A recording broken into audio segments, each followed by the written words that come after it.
Samazināts atalgojums un saīsināta darba nedēļa pašvaldības iestāžu darbiniekiem, pārtraukts līdzfinansējums pagalmu labiekārtošanai un vēsturisko ēku atjaunošanai, kultūras un turisma projektiem, atteikšanās no stipendijām jaunajiem mediķiem un skolotājiem. Šī ir daļa no sāpīgajiem lēmumiem. Šo budžetu vērtē kā ļoti smagu un krīzes budžetu. Ir kaut kāds zināms rīcības plāns radies.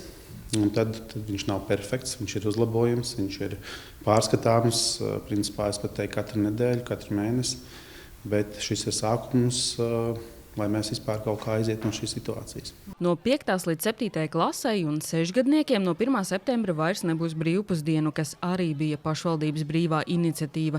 Daudz bērnu ģimenēm un ģimenēm, kuru aizgādnībā ir bērns ar invaliditāti, gan tās turpinās sekt. Un pašvaldība plānojot virkni pasākumu, kurus īstenojot, cer rudenī atkal atgriezties pie šīs iniciatīvas. Es negribētu teikt, ka būs. Mēs darīsim visu, lai būtu. Sākotnēji bija paredzēts 10% algu samazinājums visiem un samazināt daļu darbinieku. Protesti un sarunas ar sabiedrību panāca kompromisu.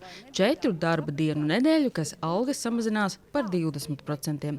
Lai gan samazinājums lielāks, tomēr tas ļauj pārmaiņas veikt vienmērīgāk. Jo, ja mēs saprotam, ka tas ir viens datums, kad tiek atbrīvoti, piemēram, darbinieki, šie 25%, tas nozīmē arī finanšu slogu tajā brīdī, kad tas notiek, jo tas, protams, ir saistīts ar to, kas ir likumdošanā noteikts, gan kompensācijas, gan atlaišanas pabalstu un tam līdzīgi.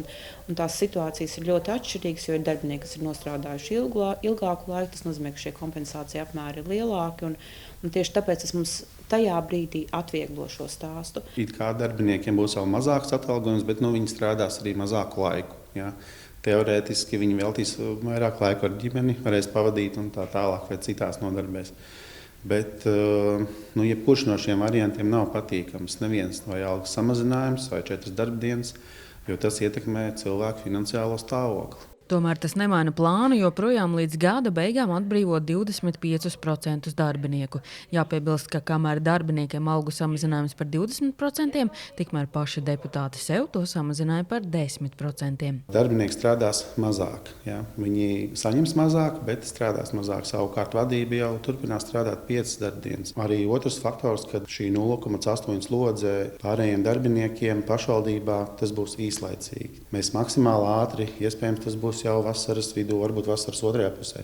Mēs centīsimies atsākt normālu darba nedēļu ar 5 darba dienām. Tas nozīmē, ka varbūt darbiniekiem pēc laika tie -20 zudīs, bet deputātiem tad tie -10% paliek? Jā, tieši tā. Deputātiem šis atalgojums netiks pārskatīts. Jaunais mērs saka, ka šobrīd skatās uz priekšu, ko darīt, lai nākamgad šāda situācija vairs neatkārtotos. Un viņa prāt tas, kā Talsu novads nonāca gandrīz maksāt nespējas priekšā, jāvērtē atbildīgajām institūcijām. Šogad ieņēmumi un izdevumi Talsu novadā plānoti gandrīz 75 miljonu eiro apmērā. Saneta Liepiņa, Terēza Matesone, TVD Viņa Pakalni.